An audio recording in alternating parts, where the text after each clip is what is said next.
Hello everyone, how are you doing? Welcome to another Banter Blitz with me, Anna Rudolf, aka Miss Strategy. I think the camera setting I didn't do very well. It's like I'm very cut out of the picture, but well, I'll do my best. We've got the pug, we've got Judith Polgar's trilogy up there, a reindeer, my shoes, all sorts of stuffs I use on my own channel on Twitch. How is everyone doing today? I am very happy to be back. And before we start the first game, I need to ask you one question. And that question is, did you guys play Banter Blitz on Friday? Volume is low. Let me adjust it. Is it better now? Is the volume low? Can you guys hear me? Apologies, I might have mixed up something with the settings. Is it good now? Can you just confirm it, please? So, my question is whether you guys played Banter Blitz on Friday or were you watching Banter Blitz on Friday? Because on Friday, it wasn't just Women's Day, International Women's Day, but also we had the pleasure that for the first time in his life, a Norwegian Grandmaster played Banter Blitz. And not just any Norwegian Grandmaster, but the world champion himself. So if you missed to see that live, go and check it out on the YouTube channel of Chess24. Magnus Carlsen playing Banter Blitz. Now this is, by the way, the highest audio setting I can have. So I think my microphone is on the highest possible volume. Make sure that you have your settings too on the, turn on my speakers. Yeah, okay, yeah, Troll. Thank you for the advice to anyone watching. Yes, as I said, my microphone is on the maximum volume, so please make sure that you use the maximum volume for your speakers if you can't hear me properly. But after this short introduction, let's begin with the first game. Challenge me on Chess24 with increment, please. 3+2 or 5+2 is what I usually play. I'm gonna go to Chess24 and see who will be my first opponent. Premium members always get priority.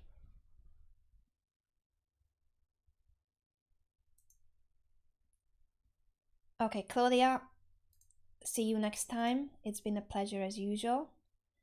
I'm gonna go for the first challenge of the day. I will pick randomly, but among the premium members. So let's see who shall be my first opponent. Belzich, welcome to the show. You've got the white pieces. Good for you. I'll play e6 and see if you want to play the French defense. Okay, you don't want to play the French. That's fine. That's fine by me. I'm going to go with knight f6. And the usual setup I play is either with d5, bishop e7, and such Queen's Gambit declined setups, or the Queen's Indian, that is with b6.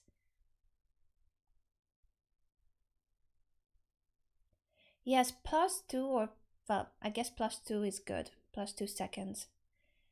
I'm very slow, so if you guys are not used to my Banter Blitz shows, I always ask for games with increment because I like to talk about my thoughts so that you can learn something from the games, hopefully.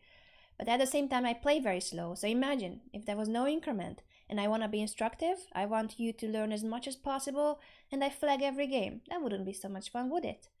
That's why there's increment on every game I play. But of course, normally you see Banter Blitz shows without increment, faster time controls too, so that's up to the streamer, whether he or she prefers longer or shorter time controls. On my shows, it's always with increment, so welcome to Banter Blitz with Anna Rudolf. That's my name. Yes, I do speak Spanish, but what I do usually on Banter Blitz shows is that I stick to chess analysis. So I'm going to be talking to you more about the games than about my personal life. But if you're curious about my life or anything that you want to ask me, then come and hang out with me on Twitch, because I'm going to be streaming today for 6 hours on my own channel with Alexandra Botez, and on my Twitch channel, twitch.tv/Anna_chess. You guys definitely have seen me there already before. So on my Twitch shows, what I do is that I treat it more as a hangout. It's more about the community, just talking to each other and such. So I play chess, but it's more about the atmosphere. That's why I stick to the games on Banter Blitz, mainly focusing on being instructive. And if you want to ask me any random questions, then please come and hang out with me on my Twitch channel. That's where I do those things. Now, I was going for a6 so that if white plays a5, I wanted to push b5. That's what I'm doing on the queen side. In the center, I would like to push e5, but at the moment that e5 square is under the control of most of the white pieces. So I can try to go for e5 by playing bishop to f8, but even then I don't have enough pieces attacking that square, do I? Well, I have for now, but he can move the bishop away. Let's see. I'm gonna go bishop f8 and threaten e5. So my idea would be, if he doesn't realize it, well, he did, e5, e4. I was threatening to go for a fork with a tempo, winning a piece, but my opponent is smart. He realized my threat and he goes e4. So I can now either take on d4 or push e5 or a combination of the two. How do I want to do this? Let's take first, open the c file so that I can bring my rook to the c5 with a tempo, and also I will go for e5. I need to see the move order. C takes, rook c8, or e5 first and then rook c8. Those are the moves I'm looking at. I'm gonna attack the queen first and then push e5, depending on where the queen goes. So e5 is not obligatory, but I think it's a move I like so that I could get the c5 square for my knight. If d takes, the bishop is hanging, and then I'm gonna go knight c5 next move. Or d takes c5, knight c5 immediately. I think that's more accurate. So I jump to c5 with a tempo, the queen would be hanging on b3, then I take back on e5 and the d3 bishop is in the air. He doesn't go for it, but I'm gonna take on d4 anyway and get the c5 square for my knight. Now I have a d6 backward pawn, and the b6 pawn is also vulnerable, but I'm hoping that I have enough dynamic play with this knight on c5, attacking the queen and the bishop, hitting also the e4 pawn. That was my idea. We shall see how good this is. I think that the queen doesn't have many squares. That's my whole point, that the white queen didn't have many good squares and had to be defending the bishop on d3. Now bishop takes c5 straightens my pawn structure. It now groups my pawns on the queen side. I have 3 versus 2 on the queen side. But it's true that the b6 pawn is weak, so that's what my opponent is doing, attacking my b6 pawn. I can go rook e6 or rook c6. Rook e6, knight g5. Do I have squares for that poor rook? Or I can take on e4. Yeah, why not take on e4 actually? Bishop takes, knight takes b6. I can pin that. Yeah, I'm gonna trade the e pawn for the b pawn. Let's pre-move for once in my life.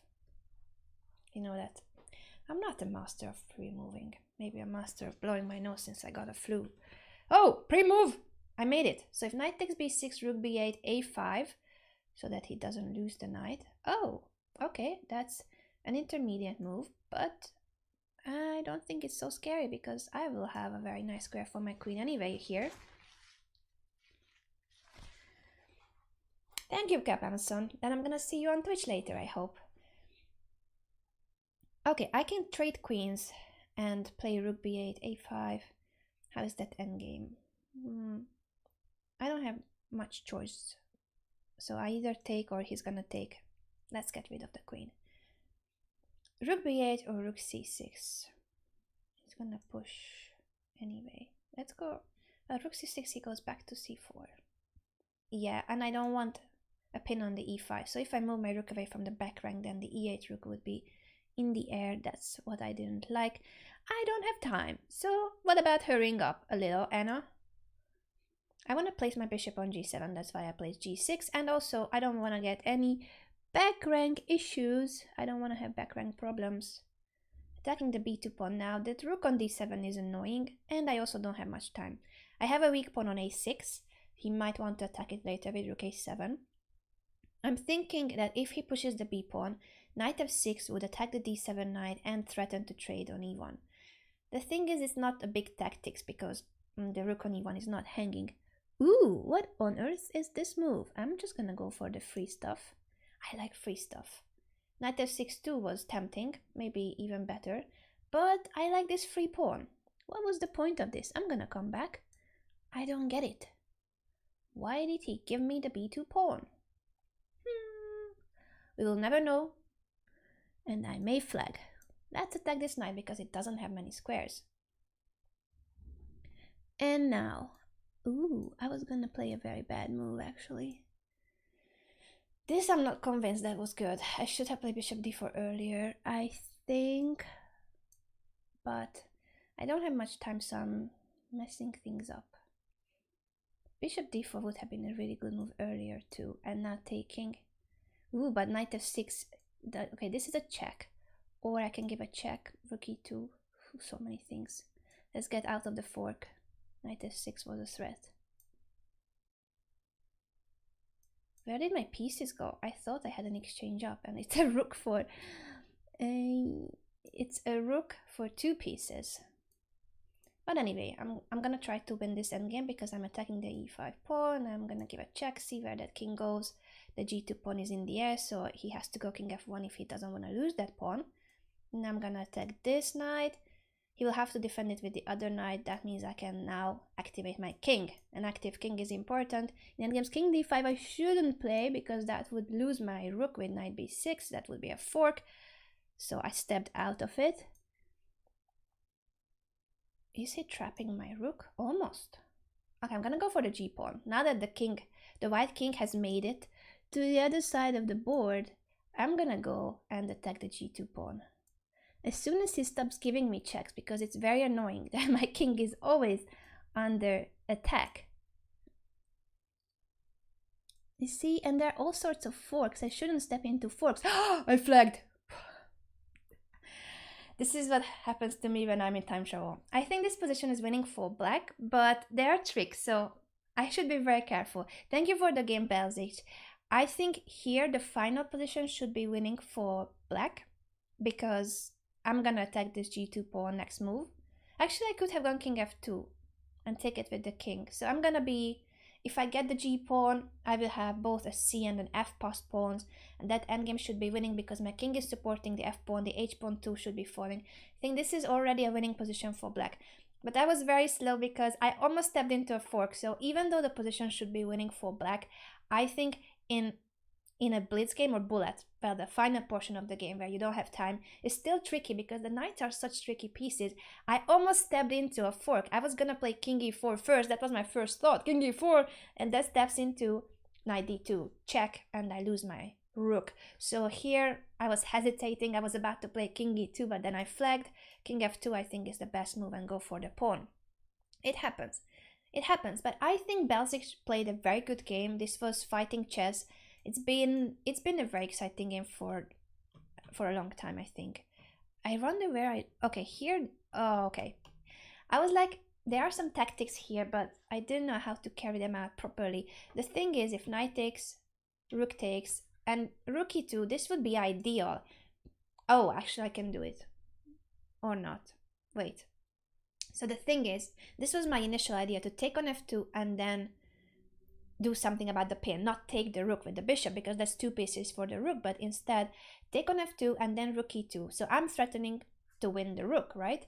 But I thought that white has some tricks because of knight f6 check. I can't show it. Imagine, knight f6 check. And if I take it with the bishop, then my rook can be captured on e2, but maybe knight f6 check, I move the king. Ah, but then it's a draw. Look, knight f6 check, king f8, knight h7. King e8, knight f6 check. Ah no, in that position I can take and both rooks are hanging. Such a complex position. Yeah, rook e2 I think was a good move in the end. Did you guys manage to follow it? I don't know if I can open an analysis board because I cannot make moves on this one. Can I? Wait, can I? No, doesn't let me. Why I cannot make moves? Doesn't let me make that move. Anyway, imagine it. So knight f6, king f8, knight h7 check, king e8, and if knight f6 check there, almost a perpetual check. If I go back to f8, we are repeating moves. When my king is on e8, now the knight comes to f6 with a check. I can take it with the bishop. He's gonna take on e2. I'll take the rook on d7. Another question is what happens if the rook takes my bishop, right? So knight f6 check, king f8, and rook takes d4. Now that was the other thing I was worried about. If I go for this pin, what if that bishop can be taken? So maybe that is okay actually for white, and white is winning in that position. Knight f6 check, king f8, rook takes d4, and yeah, that should be good for white because if I take the rook on d4, he takes my rook on e2. Good that I didn't do it, but that means that here maybe knight takes f2 is not the best move. It's a messy position. I'm a pawn up, so here perhaps instead of h5 I can go f5 immediately and bishop. Yeah, I could have played this first. Why I cannot make more than one move in the analysis? Something is wrong with the board today. So imagine knight h2. Somehow it doesn't let me make more than one variation. Anyway, so if the knight moves to h2, here I go bishop d4, rook e2, and I can take on f2 or play knight g3. Because the knight is not on d5 yet, but the rook is protecting the d4 square. So I don't know if that was already a direct win here, but I'm a pawn up, so this endgame should be winning.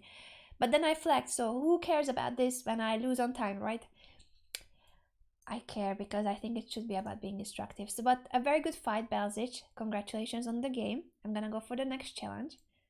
I'm gonna go for the next game. Let's see. Troll Fjord Paddler is my opponent. And I'll play the same thing. Whether we go for the French or not, it's up to you. No French defense today for Anna. It's okay. I would normally play the Queen's Gambit declined. But instead, in Banter Blitz and on my Twitch channel, I usually go for this setup. Nimso Indian, Queens Indian, because I feel like it's somewhat more entertaining for you guys than a symmetrical, often very symmetrical pawn structure. So objectively speaking, I like more the Queen's Gambit declined. But in practice, in shows that should be about entertainment, I go more for these kind of variations, if that makes sense. I think Banter Blitz and streaming in general is more about creating entertainment. After all, you are watching this as a show, and it should be more about having a good time so that you enjoy what you are watching than me playing perfect chess. So for me, it's never a goal to try to play my best chess. Of course, I'm trying to do my best, but I think overall, I find it more important that you are having a good time and not that, oh, I'm just looking at the board, I'm not talking, I'm just so focused. That would be super boring, wouldn't it? So yeah, it's more about the entertainment element than anything else, I believe. Speaking of entertainment, bishop g4 was a bad move from my side, I think, because now if I play bishop h5, g4, ooh, traps my bishop because bishop g6, well, it doesn't trap it, but I don't want to trade my bishop on g6 and lose a pawn. That's bad stuff, so I'm gonna go back to e6. It wasn't a very good idea, this bishop g4, because the knight on e5 is well placed, so I gave a tempo to my opponent to place his knight in the center, which is not what you should do. I don't recommend this. I don't recommend this. Why is this so... The camera is so close to me, right? I feel like this is my ID card, this headshot. I'm gonna move it a bit farther. Because I feel like this is my passport picture. Actually, my passport picture is way worse than this. Anyway, is this any better? I don't know. So, back to the board. Anna trying to fix her camera on air. I'm gonna move the queen away. Queen c7 to attack this. Steps into the c5 though. For now, nothing is happening there, but it's good to remember that there can be a problem on the c file if I'm not careful. My queen is in the air, so there is a pin on the c file. The knight on c3 is pinned too, that's why there's nothing happening at the moment. But in the future, I should keep in mind that this pin, there's a pin because my queen is unprotected. If knight takes d7, I should take back with the knight so that my knight is not hanging on f6. I don't want to let him take on f6 and double my pawns. That would be a very ugly pawn structure. And I like the aesthetics of my pawn chain. I don't want to accept any weakness in my pawn structure if I can avoid it. Bishop d6 is a move here, but then knight b5. No, there's still a check on a5. Bishop d6 is therefore a possibility that I'm gonna go for. That's pre-move. If knight b5, I have queen a5 check. So there was nothing with the pin at the moment. And not anymore because I have moved away from the c file. Ooh, I was expecting castle kingside. You're a brave man, troll. But I'm gonna go for your throws. B5, B4, or A5, A4, and then B4. Let's push the A pawn as well. And also knight B6, knight C4. There's so many ways of playing this, but you guys know that opposite side castling is all about being fast. I want to attack his king, he wants to attack my king, but for now he's attacking my C pawn instead of attacking my king. I will not care about that too much. This one or this one? Bishop takes B5 to give up the queen for 2 rooks. How is that? How is that? Rook A6, but that steps into the pin. Anyway, I'm gonna push B4 later. I was thinking that if rook C8, maybe he wanted to give up the bishop. Oh no, that would have been bad. Okay, I miscalculated. I will show you in the post-mortem. I miscalculated that line. I could have just played rook f to c8. That was more natural. Look at this. This rook a6, rook b6 is totally unnatural. I just want to push b4 and b3, a3, but it took me one tempo longer than it should have. So this wasn't the best maneuver of the century for sure. It also takes away the square from the knight. I wish I could place my knight on b6 and not my rook. But hey, I'll go with what I have. This is what I have right now. b4 is my idea. I should see if I can take the pawn on a4. In that case, I need to play rook a8 first, and then b4. Is that a4 pawn really hanging? I think yes. So I'm gonna play rook a8 first, and then b4. b3 is my threat. He's attacking too, but I think I'm faster because my pawns are more advanced, and also they are supported by both of my rooks. If knight b5 was good, in which moment? I'll check in the post-mortem because right now I can't look, but I will check it later. So make sure to leave your questions in the chat. I will have a look at them. If b3 he wants to go a3, and if a3 he wants to play b3. That's smart, but I'm gonna push the c pawn too. Did you expect me to push this pawn as well? I'm going all in, all my pawns. This is a pawn storm. I can take with the queen or pawn. I'm threatening c4, c3. If he allows me to do that, I think that's game over. My king is also vulnerable, but I'm faster. The thing is, I am faster. I think I'm faster, although now I have to take here, which is not good. It's not good. My king is not feeling safe, actually. Queen h5 and stuff, but the bishop is hanging. Ooh. Ouch. Let's defend this. Ooh, rook g1. I was too optimistic. Ooh, the pawn on g1. The pawn on g7 if rook g1. I think that's it. This is it. Rook takes g7 and I'm gonna get mated. The knight is hanging too, but I wish he just took the knight. No, he can take the knight and threaten queen g8 mate. It's game over. I was so optimistic about my queenside attack. This went downhill. This went totally downhill, but I will pretend that everything is okay. My rook is hanging, my king is out in the wild. I'm gonna take this bishop and pretend that I'm just happy about this position. I'm so happy about this position. Oof. No time and then an exchange down. It's okay, Anna. We have had worse positions, haven't we? I'm not mated yet, and my d pawn, that gives me some hope. The d pawn. That gives me a bit of a hope.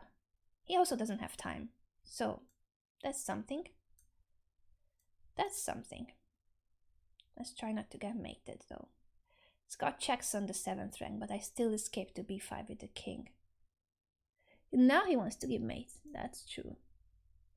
So I need to escape to e6. Almost mate. It's almost mate. Yeah, my only hope is that d pawn. That's my one and only hope. Ooh, this wasn't the best thing to do, but anyway. I'll hope to survive. No, my knight is trapped. Almost trapped. Ouch. Such a position. Such a position, but I'm still alive. My knight is still alive. I can go knight f3 check. Look at this. I'm winning this endgame. I'm gonna win this endgame. I'm happy about this endgame because I think I've got chances. I've got chances to win it. Here we go. Active king. Here we go. Goodness me. It was a terrible game and now I'm winning. I'm gonna win this. I'm very confident that I can win this. Yay! Queen. Okay, I should have stopped his pawn first. Ah! I was so confident, but now it's just bad. Anyway, try to beat me. Try to beat me. So bad. This is a hilarious game. Okay, now it's game over. I'm gonna resign, but wow! Goodness me. This game was terrible. I show you. 12, we had fun. This was fun. Even though the game was of a quality of an unrated player from my side, I think this was fun. It started well. As long as we had time on the clock, we played okay chess. So this was okay. Everything is good. No, rook a6 I don't like actually. I was telling you guys that rook c8, but here I could have taken his queen. Okay, I'm gonna check it later. I don't know. I don't know what happened there. I'm gonna check it. But hey, so here, this was the first moment when I was thinking, and I thought that rook c8 is more natural. I'm threatening b4, b3, so I have both of the rooks on the back rank instead of rook a6. But I was afraid of bishop takes b5, which is a ghost thing to say because he's giving away too much material. I have a queen and a minor piece for the two rooks, so this is just a joke. Bishop takes b5 is not a threat, so I should have played rook f2 c8. Instead, I go for this mysterious rook maneuver. Even like this, I think my attack should be stronger. Maybe here I became too optimistic. I got so optimistic. I may have to take on e6 with the queen. I think if I take with the queen, at least I have the queen and the rook on the 6th rank defending my king. So yeah, I want to push c4, c3. I want to attack on the queen side, but it's important that I don't forget about my own king. So if g5 here, this is not as dangerous as in the game. He can take here, but, well, I might accept the bishop sacrifice, but even if that wasn't hanging, I have the queen coming in, defending on g7. Yeah, maybe I should ask for more increment because I either flag or just play very dumb moves by the end of the game. So the quality of the game seriously drops as soon as I don't have time and I still want to talk about the game. Let's change it to +3. Does it make sense? Would it help me if I have 1 extra second? I don't know. But anyway, so I should have taken on e6 with the queen, I believe, and after f takes e6, which was an optimistic decision from my side. g5 is a very strong move, so from here on, troll, I think you have taken the initiative and you may be just winning because yes, earlier on I was the one who had a more advanced attack on the queen side, but in this position what you see is that white has the g file, the bishop on d3 is attacking the h7 square and the queen is coming in on the g file or on h5, plus the other rook can come to g1. All the white pieces will start attacking my king in a few moves while my pieces cannot defend. I don't have a single defender around my king and that is what makes my position lost. I think I'm lost here, honestly, but I didn't realize. And I just went for this. This is completely lost. By the way, I think you could have won earlier. You take on g7 and in this position all you had to do was take the knight. Rook takes d7. I don't have time to take the bishop because queen g8 is mate on the board. So I would have resigned after rook takes d7. Honestly, there's just no move for me there. I get mated and I'm a piece down. So yeah, this was very bad. TFP. Yeah, I like the shortening. I'm gonna call you TFP if that's okay. That's shorter for me to say. This was still, of course, it has to be winning, but you gave me so much chance by going for this endgame. I should get mated earlier. Why I don't get mated here? Like, maybe if you start with queen g3 and then rook c1. I don't believe that I don't get mated. My king is just out in the wild. It has to be mate in a few moves, even if I hide for now on b5. I don't buy this. I I don't think that black can survive a position like this. You're threatening to take on d7 and rook c5 check 2 and mate next move. So by trading queens, you actually gave me chances. I should have lost this game earlier, but then you went for rook a7, allowing me to trade. And this endgame is not that clear suddenly, so I think simply you missed your chance with the queens on the board. And then this endgame. Okay, let's just go to the very end, because it was hilarious. It's hilarious how finally, from a completely lost position, it is black who is winning, I think. But I need to see how it is winning, actually. Maybe, can I play d2 in the right moment to threaten king d3? Or, this I thought was okay, but I didn't go back in time with the knight. Here, okay, here, I pushed a2, rook a5, king here. And now, I just promoted. Instead of coming back with the knight, I should have played knight e5. The rook cannot take the knight because I promote and then it's mate. So knight e5 in this position, stopping the d pawn, and then I promote. This was completely winning for black. Oh well. Okay, you can still try. You can give a check so that I cannot promote immediately, but this has to be winning in a few moves. King b3 and then check, then I come here and it's game over. Yeah, it's game over. So I didn't realize that the d pawn was running so quick. Actually, when I only have a few seconds on the clock, I barely managed to calculate. I'm very slow, so I normally like classical time control or rapid, but rapid for me is like half an hour, 20 minutes. But in Banter Blitz, by the end of the game, yeah, it's just a mess for me because I don't see properly the moves. 95 was winning. But TFP, you played a very good game.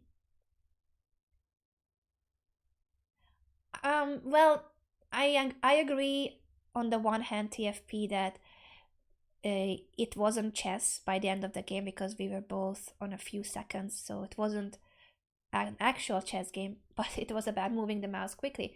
But I still find this endgame instructive, so this is not me pulling your leg why you managed to get into a lost endgame from a completely winning position. This is just me trying to be instructive. I'm also showing how badly I was lost, so don't take it as a criticism. You played a very good game, TFP, and congratulations, you earned the win. But I just want to show that here, so that we learn something from this endgame position. Black is winning if black stops the d pawn first and then promotes. That's all. That's all. And in the end, you guys are telling me that I could have taken the queen, but where? Ooh! Now I know where. Oh no!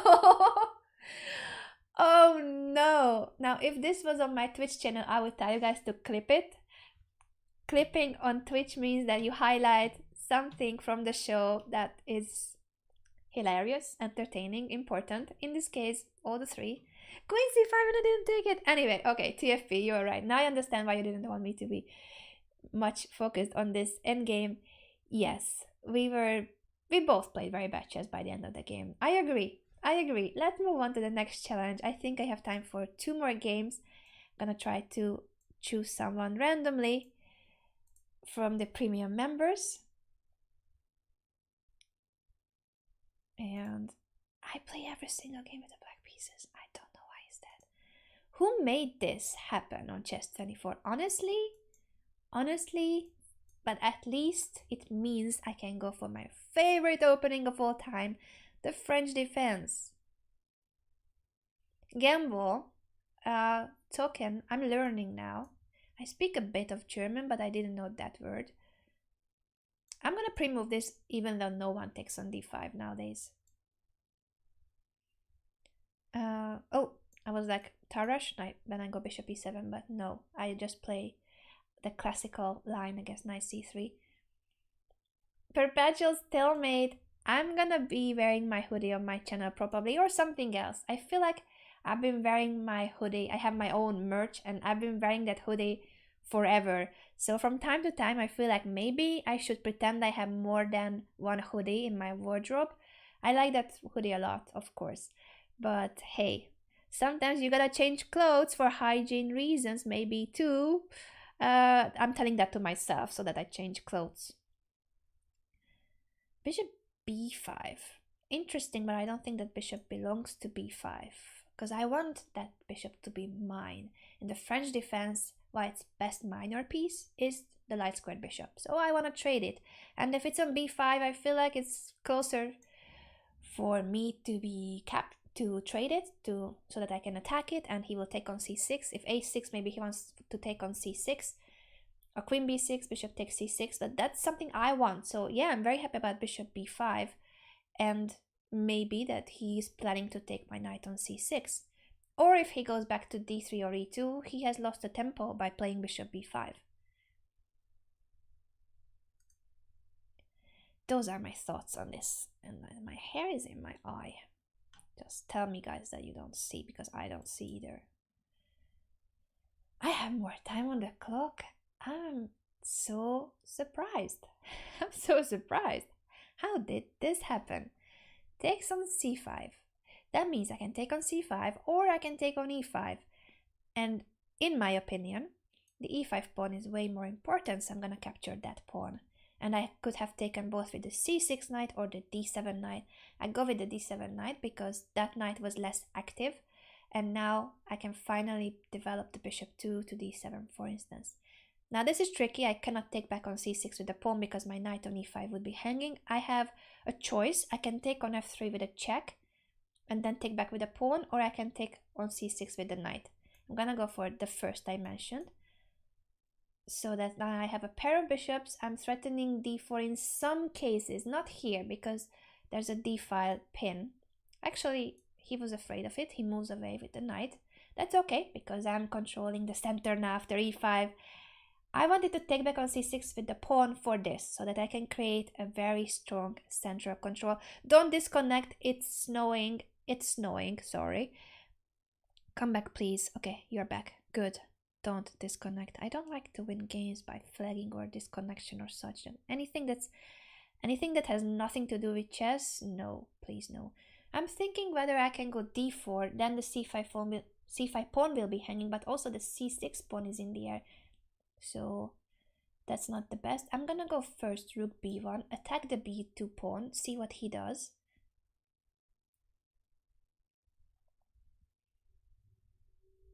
I missed something. What's new? Crown! You mean a hat? No, not today. Maybe on my Twitch channel. I'm gonna be streaming later on my channel for 6 hours with Alexandra Botes. And my nose is running because I've got a flu, but hey, you gotta roll with what you have. Tissues. I was trying to cure myself all these days, but it doesn't happen from one day to the other. I have more time. I cannot believe it. It's snowing. It's time to play faster because I don't want to flag. Okay, here, once again, d4 is an option that I'm strongly looking at. I'm strongly considering that, so to take on c5, but the c6 pawn is hanging, so d5 to d4, then queen d5, trade the queens and then catch the c5 pawn. That is tempting. That is so tempting. So let's think a little bit more about that. d4 moves the bishop away or plays rook to d1, but then I'm still going for this queen d5 idea. I like it. I want to trade queens because I feel like if I don't trade queens, knight f5 can be annoying. But after trading queens, that knight has no square on f5. It may jump to e4 because I gave it up. But that doesn't matter to me because I can chase the knight away from e4 with a push to f5. So this is what I was telling you guys about. After the trade on d5, the c5 pawn is hanging. And that's free stuff. I like free stuff. Those of you who follow my streams, you know it. You know that I love free stuff. I'm gonna go bishop g4, and if f3, d3, check, discover check, attack. Yeah, you know what I mean. You know what I mean. And now this attack, so that he cannot keep holding on to the knight, or he has to go c3. And that's one more free pawn for Anna. c3, d takes c3, the rook has to go to c2 and d4. What's going on? I'm gonna take first the rook and then the knight. I like free pieces. The more the better. The more free pieces, the better. Thank you very much for the game. It's snowing. I think you were very generous giving me pieces. What happened in the game? Bishop b5 I don't recommend much. I mean, there's nothing wrong with it. It's not a blunder. But in general, you want to hold on to this bishop. Keep it somewhat closer to your territory than mine. On e2 it's okay, for instance. Bishop e7, you can castle. This is all normal. This is theory. You can play like this, for instance, or you can castle queenside. You can go queen d2 and such. I mean, it's not exactly the usual setup, because normally what you want is to defend the e5 pawn with the f pawn. So f4, c5, then knight f3. If you want to improve the way you handle the French defense, I would recommend this.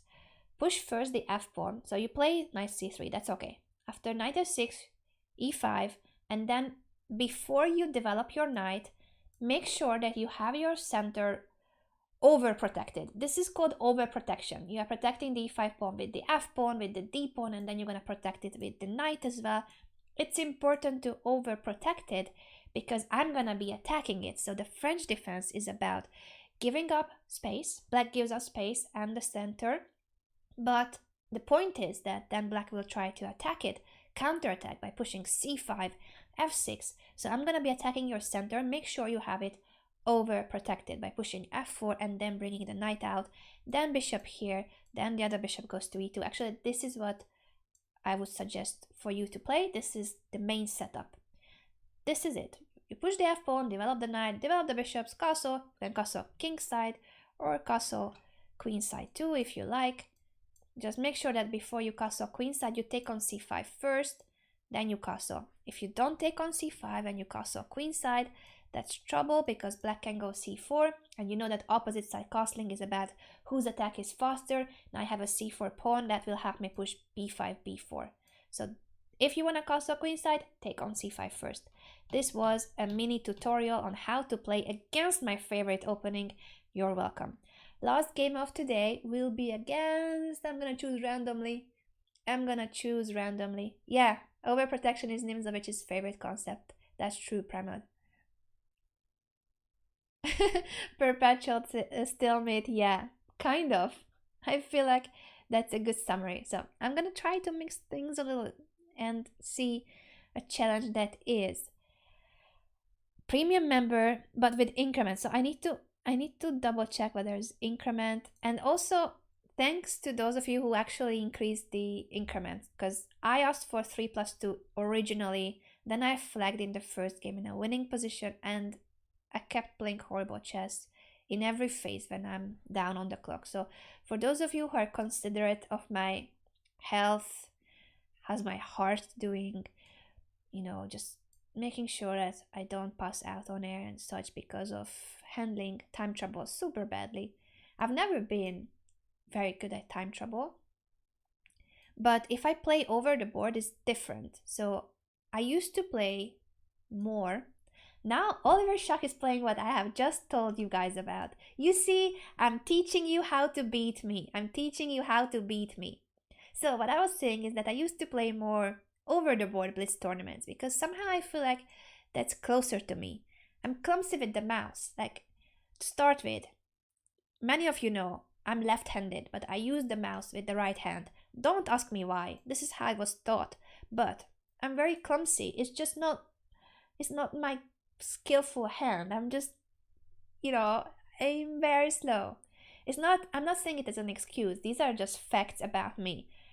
Hardcore facts. Anna is super clumsy with the mouse, and I also make Photoshop edits with this hand with the mouse, and it takes me ages. Imagine cutting out a picture when you're not using the hand that's more skillful.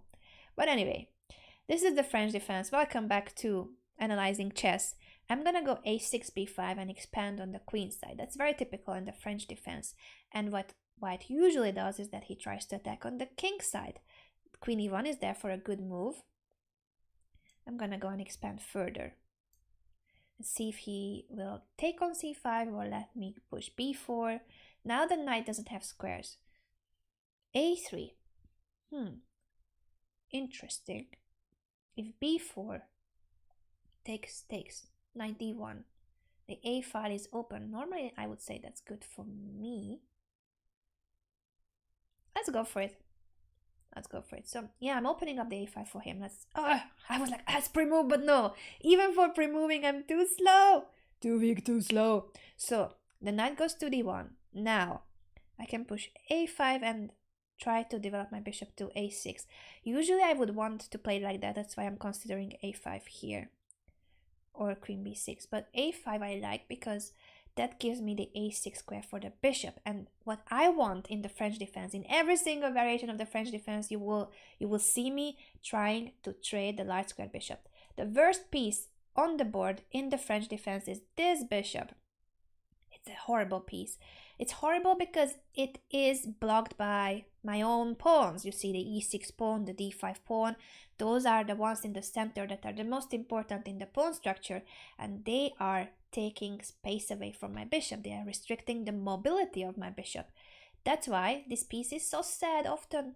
But after a6, b5, and now b4, a5, I actually have space for my bishop. So finally I'm happy. This is a happy piece. The rook is hanging, he has to play rook f2, and then I'm gonna go bishop to b5 and say, hey, I'm trading your best bishop. And actually that bishop on a4 is not so good anymore, so maybe I didn't even have to trade it, but I'm playing on the queen side, and so far I'm happy about this position. Ooh, he wants to trade queens. He doesn't know that I love playing endgames. I love endgames. Also, when you know that your opponent wants to attack your king, just make sure to trade queens before you get mated.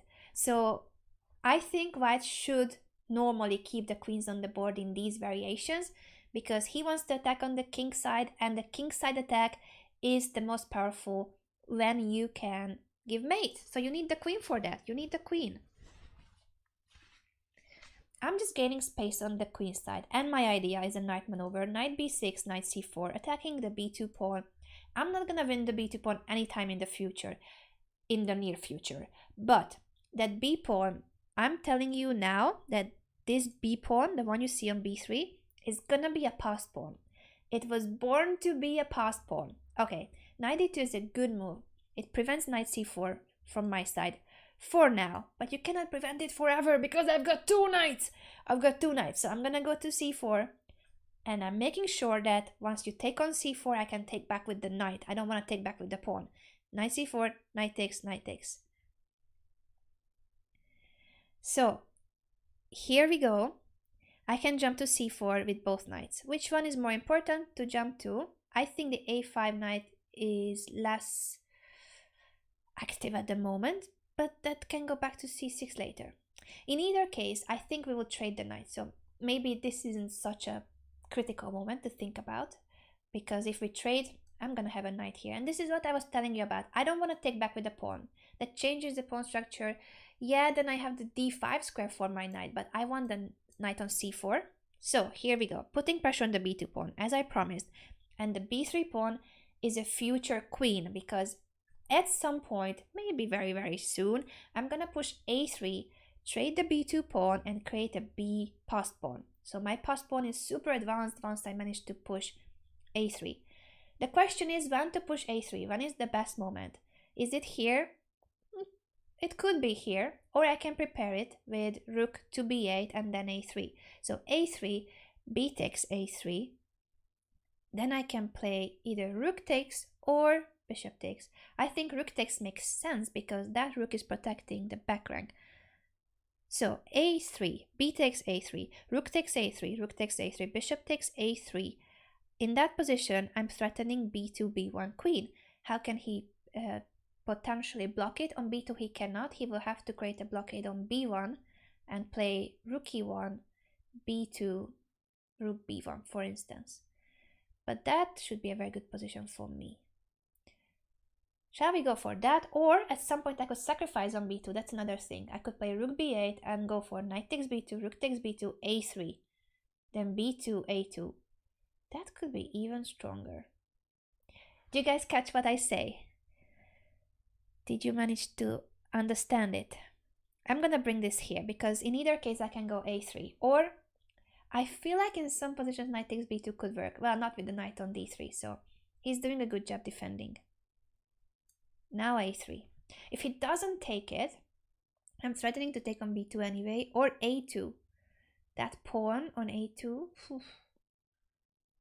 It's true that the position is very close, but I think if I get my pawn to a2, there will be some sacrifice in the future, like bishop to a3 or knight a3, that will allow me to push the b pawn if the piece on a3 is taken. Okay, this move has to be bad, I feel like.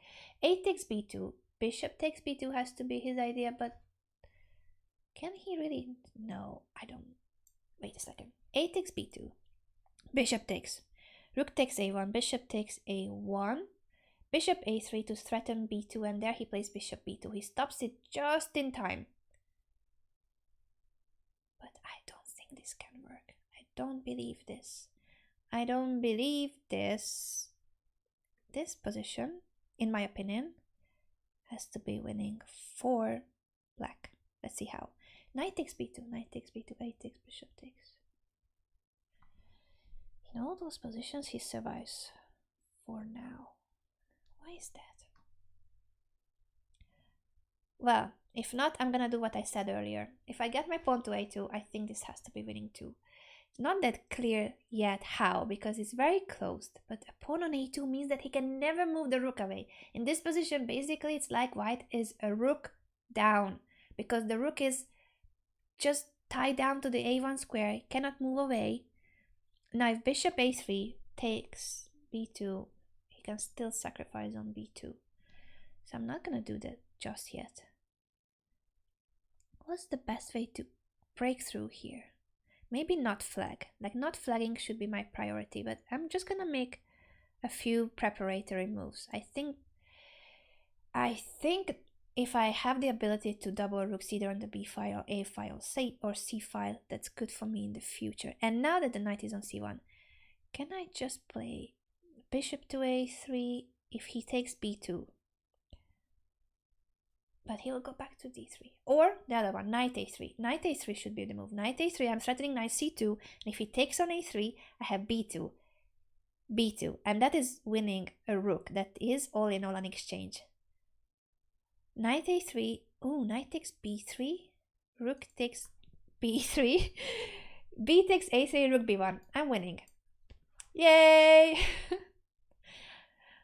I'll show you after on the board what I was calculating if it wasn't clear.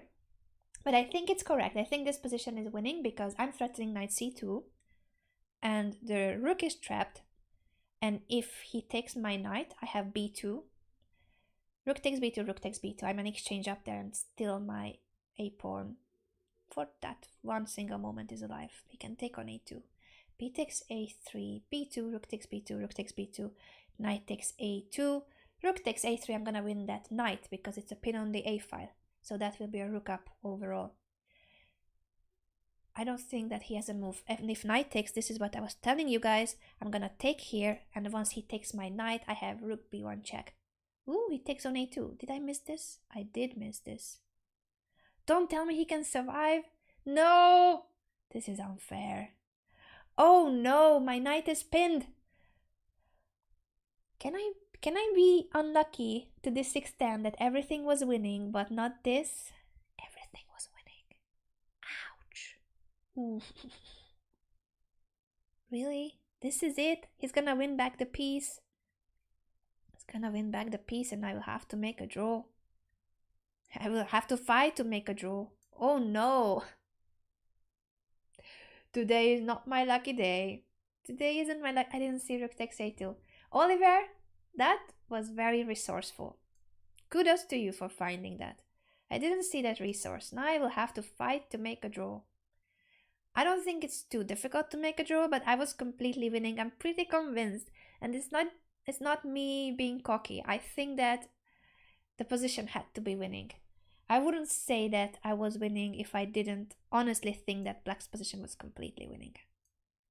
But anyway, it's okay. This should be a draw, but I can still play because I can put some pressure on the d4 pawn. It's nothing like the position I had earlier. And let's not get back rank mated, Anna. Maybe that would be a good idea. It's not an exact threat because I can go back to f8 with the bishop. But I don't want to go there with the bishop. So how to do this? How to do this?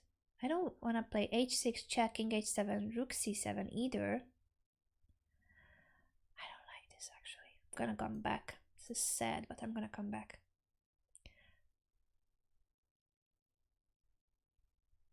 Yeah, that position was crazy, guys. I'm gonna show you after this game.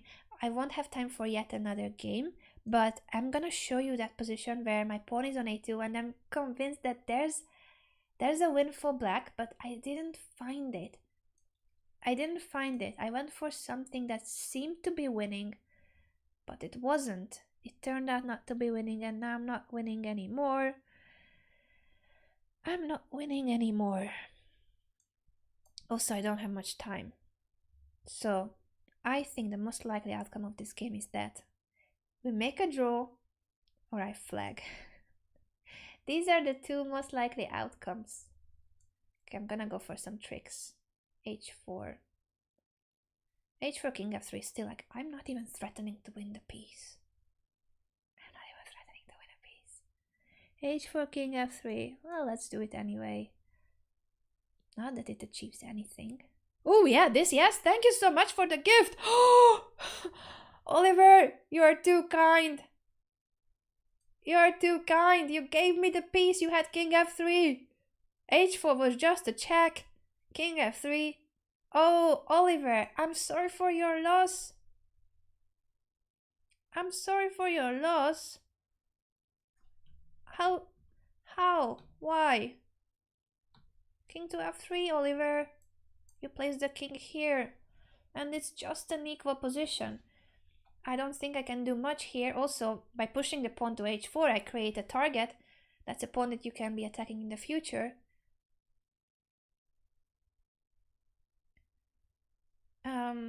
Rook a1 check. After thinking for 25 seconds, in which moment, Pramod? I'm sure I missed many things in this game. I told you guys, this weekend, my priority was to try to recover from my flu, so I wasn't focusing much on chess, and it can be seen. I'm super rusty, I calculate imprecisely. I want to show you this position before I sign off. Okay, first I will answer the question, when rook a1 check? And win the piece. Okay, apparently I had... Ooh, okay. You're right, Pramod, yes. I didn't see it. This is a psychological block in our heads. It's something that prevents from seeing the actual position. I was very focused on my back rank. So here I was saying, yeah, I don't want to get back rank mated, even though it's not a back rank mate. So if I make a random move, I don't get back rank mated, but I also didn't want to pin my own bishop. So I was very focused on my king, and I didn't expect something that's totally obvious, that I can give this check and I'm winning the piece. You're right. Yeah, I missed it. I missed it completely. And why would I miss it? For one reason. I'm telling you, I was focused on the defense and not the attack, so that already doesn't help. That I'm looking at my position on how to solve the king on the long run. I don't want to play bishop f8, as I said, so I was like h6, g6. Shall I move the king? No, I can't. Those were my thoughts, and that's why I wasn't looking at the attack. And another reason, I think, why here I was completely blind is that this pawn is on f4.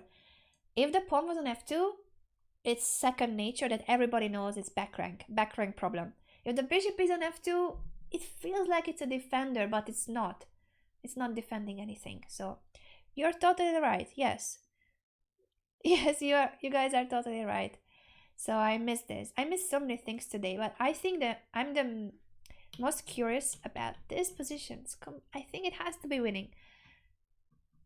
So a3 earlier or here, but all in all, once the pawn gets to a2, this position has to be winning. And what I was saying here, okay, maybe this rook b7 was actually a silly move. If I wait with something like h6, then I never have back rank problems, and in case of knight c1, all the things that happen in the game wouldn't happen. Here I go. knight a3, and if knight takes b3, rook takes b3, rook... No, it's the same thing. What am I saying? It's the same thing. Why? Why is it not completely winning? Okay, back to the game. Rook b7. Can't be a bad move anyway. Knight c1. So this is what I was saying. Knight a3. This cannot be taken because of b2. And I'm winning. Also, this is what I said. If rook takes, he can't take the pawn with the knight because of rook takes a3 pin. Completely winning. Now, another thing. If he comes back to, let's say, d3, knight c2, and I'm winning because the pawn promotes, right? Or I win the rook, or both. But I couldn't understand how on earth, how is it possible that there's a resource for white, and that resource is that my rook on a8 is hanging. This is a hanging piece. It's a hanging piece. Wow. Yeah, Oliver, go through the game with more time spent on the analysis than what I do here. I just show you the main points, and this is quite a superficial analysis just to tell you that I completely underestimated this resource that you can take on b3 and on a2. So I saw knight takes b3, but I thought that the point would be here. I even said it. Knight takes b3, rook takes b3, and if b takes a3, I have rook b1 and I'm winning. If rook e1, I take on e1 and then I promote later. So this, for instance, bishop takes a3, bishop b2, I'm winning. This is a completely winning endgame. But I didn't see rook takes a2. Wow, what a resource. So apparently in this position, I don't have an immediately winning move, but the endgame has to be winning. I can try to open, for instance, the king side, g5, and if you take, now this would be winning. Well, no, not yet. Ooh, I'm losing a piece. So this could be the idea, but not with the king on g8. I need to move the king away. King f8 to prepare g5. g5, g3.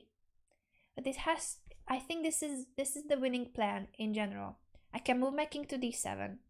I'm just gonna make random moves for white just to show you before I go. For instance, since I have all the time in the world, white doesn't have counterplay, I can place the king on d7. Then, for instance, I can go g5 once we have reached a position like this. Okay.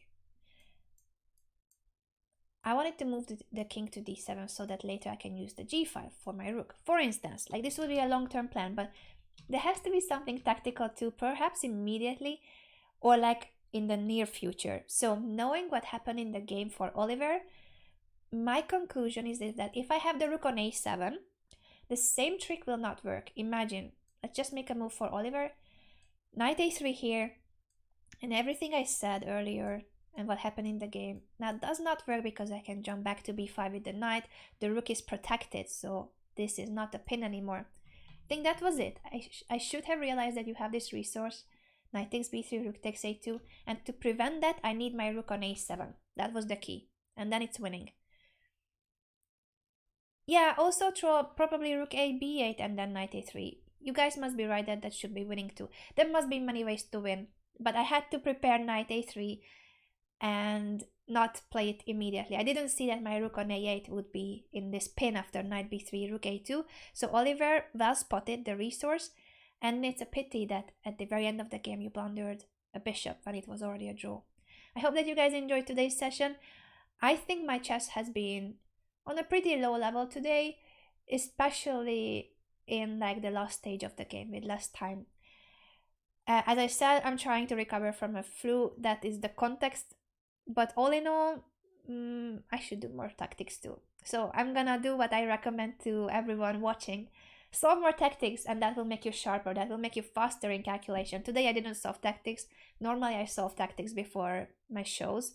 But today I was just taking medicine and drinking tea so that I would be presentable, camera presentable. But anyway, enough of me rambling. I'm gonna be back later on my own channel, on my Twitch channel, streaming for about 6 hours with Alexandra Bottas. So come and say hi if you want to. And I will see you guys next Sunday with another Banter Blitz. Also, last but not least, check out that Banter Blitz with the Norwegian GM. You know who I'm talking about. Bye bye.